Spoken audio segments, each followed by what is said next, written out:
Hi friends, ഞാൻ ഇന്ന് വന്നിട്ടുള്ളത് റാഗി കൊണ്ടുള്ളൊരു ഹെൽത്തി ആയിട്ടുള്ള സ്മൂത്തിയുടെ റെസിപ്പിയുമായിട്ടാണ്. വളരെ എളുപ്പത്തിൽ നമുക്കിത് തയ്യാറാക്കി എടുക്കാൻ പറ്റും. നമ്മളിത് ചൂടുകാലത്ത് ഇടയ്ക്ക് ഉണ്ടാക്കി കുടിക്കുകയാണെങ്കിൽ ഹെൽത്തി ആയിട്ടിരിക്കും. അപ്പോൾ അതെങ്ങനെ തയ്യാറാക്കി എടുക്കുന്നതെന്ന് കാണാം. അപ്പോൾ ഇതിന് വേണ്ടി 10-12 ബദാം കുതിർത്തെടുക്കണം. അതിനുശേഷം 4 ഈന്തപ്പഴം കൂടി ഇതിലേക്ക് ചേർത്ത് കൊടുത്തിട്ടുണ്ട്. ഇതിലേക്ക് വെള്ളം ഒഴിച്ച് കൊടുക്കാം. ഇത് രണ്ടും നമുക്ക് കുതിർന്ന് കിട്ടണം. അതിന് വേണ്ടിയിട്ട് വെള്ളം ഒഴിച്ച് കൊടുക്കാം. വെള്ളം ഒഴിച്ച് കൊടുത്തതിന് ശേഷം നമുക്കിത് അടച്ച് വെച്ചിട്ട് ഒരു 10 മിനിറ്റ് വെയിറ്റ് ചെയ്യാം. ഈ സമയത്ത് നമുക്ക് റാഗി പൗഡർ ഒരു ബൗളിലേക്ക് ഇട്ട് കൊടുക്കാം. 2 ടേബിൾ സ്പൂൺ അളവിൽ റാഗിപ്പൊടി ഇട്ട് കൊടുത്തിട്ടുണ്ട്. റാഗിപ്പൊടി നന്നായിട്ട് തന്നെ നമുക്ക് വെള്ളത്തിൽ മിക്സാക്കി എടുക്കണം. അതിനായിട്ട് വെള്ളം ഒഴിച്ച് കൊടുക്കുന്നുണ്ട്. വെള്ളം ഒഴിച്ച് കൊടുത്തതിന് ശേഷം നന്നായിട്ട് തന്നെ ഇളക്കി കൊടുക്കണം. കട്ടകളൊന്നുമില്ലാതെ ഇളക്കി യോജിപ്പിച്ചെടുത്ത് നമുക്കിതൊരു സൈഡിലേക്ക് വെക്കാം. ഇനി നമുക്കിതിലേക്ക് ചേർക്കാനായിട്ട് ക്യാരറ്റ് ചേർത്ത് കൊടുക്കാനുണ്ട്. ഒരു മീഡിയം സൈസിലുള്ള ക്യാരറ്റ് ഇതിൻ്റെ പുറമേയുള്ള തൊലി കളഞ്ഞതിന് ശേഷം വട്ടത്തിൽ മുറിച്ചെടുത്തിട്ടുണ്ട്. ഇനി നമുക്കൊരു പാത്രം അടുപ്പിൽ വെച്ചതിന് ശേഷം ഇതിലേക്ക് 1/4 കപ്പ് അളവിൽ വെള്ളം ഒഴിച്ച് കൊടുത്തിട്ടുണ്ട്. വെള്ളം നന്നായിട്ട് തിളച്ചതിന് ശേഷം നമുക്ക് റാഗി പൗഡർ വെള്ളത്തിൽ മിക്സാക്കി എടുത്തിരുന്നത് ഇതിലേക്ക് ഒഴിച്ച് കൊടുക്കാം. അതിനുശേഷം നമുക്കിത് നന്നായിട്ട് തന്നെ ഇളക്കി കൊടുക്കാം. തീ ലോ മീഡിയം ഫ്ലെയിമിൽ വെച്ചിട്ട് വേണം ഇളക്കി കൊടുക്കാനായിട്ട്.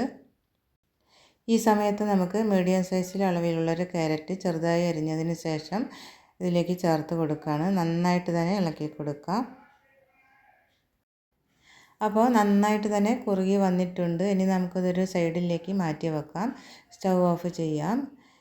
നന്നായിട്ട് തന്നെ തണുത്ത് വരണം. തണുക്കുന്നത് വരെ മാറ്റി വെച്ചതിന് ശേഷം തണുത്തിട്ട് നമുക്ക് മിക്സിയുടെ വലിയ ജാറിൽ അതിലേക്ക് ഇട്ട് കൊടുക്കാം. ഇനി നേരത്തെ കുതിർത്ത് വെച്ചിരുന്ന ബദാമും തൊലി കളഞ്ഞതിന് ശേഷം ഇതിലേക്ക് ചേർത്ത് കൊടുത്തു. കൂടെ ഈന്തപ്പഴവും ചേർത്ത് കൊടുത്തു. കുതിർന്നിട്ടുള്ള ഈന്തപ്പഴം കുരു കളഞ്ഞതിന് ശേഷമാണ് ചേർത്ത് കൊടുത്തിട്ടുള്ളത്.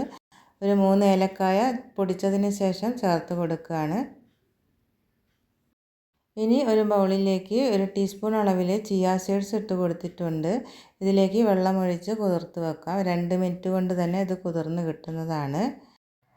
ഇനി ജാറിലേക്ക് ഇട്ട് കൊടുക്കാനുള്ളത് റോബസ്റ്റ് ആണ്. നല്ലതുപോലെ പഴുത്തിട്ടുള്ള റോബസ്റ്റ് പഴമാണിത്. അപ്പോൾ അതിലേക്ക് ഇട്ട് കൊടുക്കുകയാണ്. ഇനി ചിയ സീഡ്സ് കുതിർത്ത് വെച്ചിരുന്നു, അതിപ്പോൾ ഇതിലേക്ക് ഒഴിച്ച് കൊടുക്കാം. വെള്ളത്തോടു കൂടി തന്നെ ഇതിലേക്ക് ഒഴിച്ച് കൊടുക്കാം. ഇനി ഇതിലേക്ക് പാൽ ഒഴിച്ച് കൊടുക്കണം. നന്നായിട്ട് തണുത്തിട്ടുള്ള പാലാണിപ്പോൾ ഇതിലേക്ക് 1 കപ്പ് അളവിലാണ് ഒഴിച്ച് കൊടുത്തിരിക്കുന്നത്. ഇനി നമുക്ക് ജാർ അടച്ച് വെച്ചതിന് ശേഷം നന്നായിട്ട് തന്നെ അടിച്ചെടുത്തിട്ട് വരണം. അപ്പോൾ നന്നായിട്ട് അടിച്ചെടുത്തിട്ടുള്ള റാഗി സ്മൂത്തി ഗ്ലാസ്സിലേക്ക് ഒഴിച്ച് കൊടുക്കാം. നമ്മളിതിൽ പഞ്ചസാരയൊന്നും ചേർക്കാതെയാണ് തയ്യാറാക്കി എടുത്തിരിക്കുന്നത്. അതുകൊണ്ട് തന്നെ ഹെൽത്തി ആയിട്ടുള്ളൊരു റാഗി സ്മൂത്തിയാണ്. നിങ്ങളും ഇതുണ്ടാക്കി നോക്കണം. സെർവിങ് ഗ്ലാസ്സിലേക്ക് ഒഴിച്ചതിന് ശേഷം അതിൻ്റെ മുകളിലായിട്ട് കുറച്ച് ബദാം പൊടിച്ചതിന് ശേഷം ചേർത്ത് കൊടുക്കുകയാണ്.